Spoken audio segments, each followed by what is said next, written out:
2 weeks until Election Day, and tensions are high. Today, Valley Police dealt with and arrested people in terms of threats made both sides of the political aisle. Fox 10's Lauren Clark joins us live at the site of one of these. Lauren. Well, John and Christina, today staffers at Kari Lake's office off of 41st Street and Camelback were put into lockdown as police and people in hazmat suits looked through and made sure that there was nothing dangerous after they received reports of something that could have possibly been hazardous material. This was one of several incidences that happened across Phoenix today, having to do with political grievances. Police, fire, and hazmat crews surrounded U.S. Senate candidate Kari Lake's office Tuesday afternoon. On X, the candidate said her office received an envelope potentially containing a dangerous material. Phoenix police say it was eventually tested and deemed to be non-hazardous, but an investigation is underway. It was one of several incidents that officers investigated today, seemingly surrounding political grievances. Earlier this morning, off of 44th Street and Chandler Boulevard in Ahwatukee, calls of another unknown substance. Crews dressed head to toe in hazmat outfits.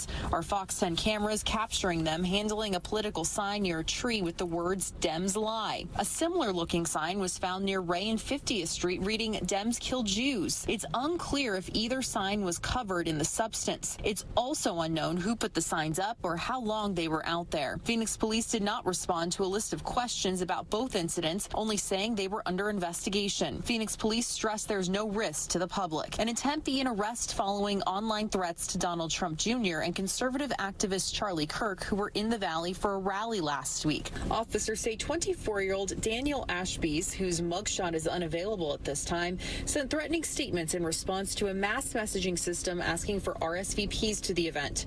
He's now looking at several misdemeanor charges, including using a phone to threaten or intimidate and threatening to cause physical injury to another person.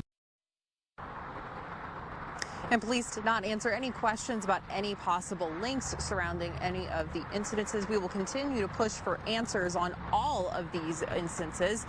We'll give you more information both online and on air with Fox 10. Reporting live in Phoenix, Lauren Clark, Fox 10 News. All right, Lauren, thanks. Candidates on both sides of the aisle know Arizona is an important battleground state this week.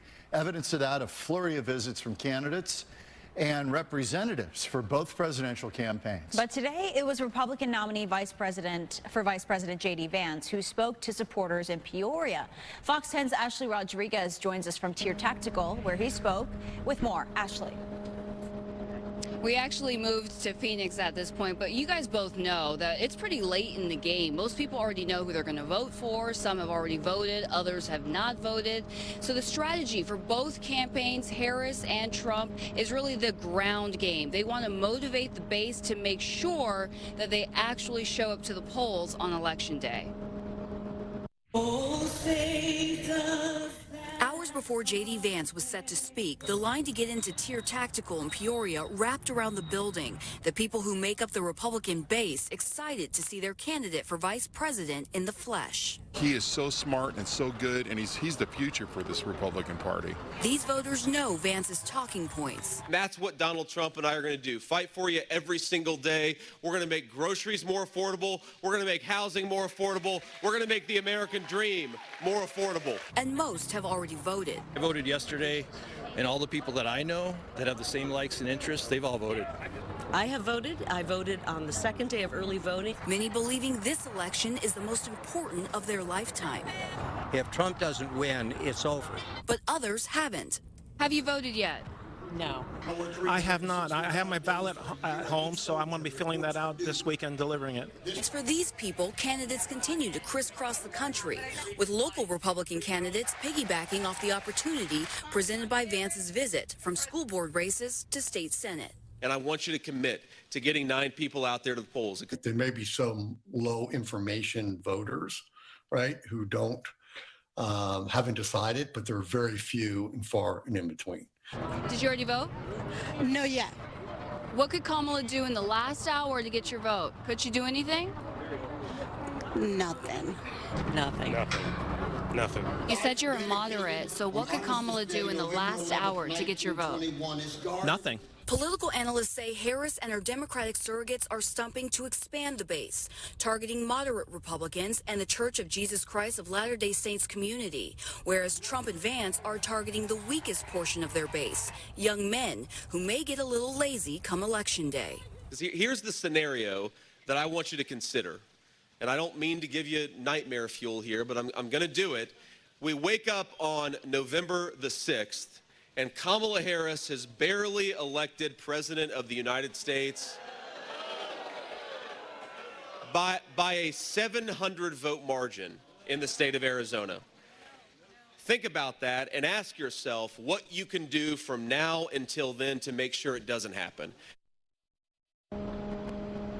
So there's very little research that shows that these events this late in the game actually generate significant voter turnout. But you have to remember that polls nationwide and especially in the swing states are razor thin. They're within the margin of error. So both parties are really counting on their base to push them past the finish line. We'll send it back to you in the studio. All right, Ashley, good stuff. Thank you. Maricopa County Elections is giving the public more insight into the upcoming election process. 60% of Arizona's entire population lives in Maricopa County. And with Arizona being a swing state, officials say they want the voting experience to be as transparent as possible. Officials say this is also a unique election, with voters being given that two-page ballot for the first time since 2006. Results could also be slowed down by a new state law that requires a hand count of ballot envelopes dropped off at the polling site before ballots are taken to the tabulation center. Maricopa County has hired thousands of temporary election workers to help speed up the process. This year, we do expect that it will take between 10 and 13 days to complete tabulation of all of the ballots that come in, but we ask for the community's patience as we want to make sure that this is a secure process, but we also want to make sure that it is an accurate process. As of yesterday, 405,649 early ballots had been cast in Maricopa County. So here's a breakdown. More than 19,000 people voted in person, 330,000 voted by mail, and another 55,000 plus have dropped off their ballot. Former President Trump and his son Don Jr. are headed back to Arizona tomorrow. Donald Trump Jr. will make an appearance at Pecan Lake Entertainment Center in Queen Creek. Doors open at 5 p.m. That event starts at 6. Then on Thursday, former President Trump will hold a rally in Tempe. They will hold that at 2 p.m. at the Mullet Arena. This is where the ASU hockey team plays. Doors open 10 a.m. Tickets are available on the Trump campaign website. For the Democrats, former President Bill Clinton is scheduled to make an appearance in Arizona tomorrow. Details about the event have not yet been released, although it is reported to be in the Phoenix area. Now, President Biden will be visiting Arizona later this week. He's scheduled to arrive in the valley on Thursday and then will speak on the Gila River Indian community on Friday. Minnesota Governor Tim Walz will be in Arizona on Saturday. An exact location, again, has not yet been released yet, but this will be the Democratic vice presidential nominee's second visit to Arizona this month. Well, the candidates are here and they're going to get baked. I mean, by the sun. It was nice while it lasted. Oh, gosh. I'm glad we clarified. But we are warming back up. Meteorologist Erica Horvatin is here with the details. Yeah, not only that, but if you do have your pumpkins outside, I mean, I've been hearing a lot about the pumpkin rot situation, and definitely bring those in over the next couple of days to avoid that. Our temperatures are heating back up, so we are going to be back in the upper 90s, right around 99 tomorrow. Temperatures 12 degrees warmer than normal. A slight cool down on Thursday as a system passes through Utah to our north. We'll drop those temperatures to 95, but we're right back to 99 as we head through Friday and Saturday. All those pink numbers are the days that we could be right around record daily hot temperatures. As we go through the end of this weekend, temperatures will then start to fall back off and will finally cool below normal by next Tuesday and Wednesday. And it goes beyond that, the cool down continuing through early November. This is a map of the United States showing where we'll see likely very excuse me, above average temperatures for a lot of the eastern U.S. and likely below average temperatures here in the southwest. So we're looking forward to some of those slightly cooler temperatures by next week. I can't say that we won't heat back up again after that. It does look like we will, but at least a little bit of relief is right around the corner. All right, we like that. I like that. Yeah. A little fall weather. Yeah. Yeah, we need it. Yes, we do. We do.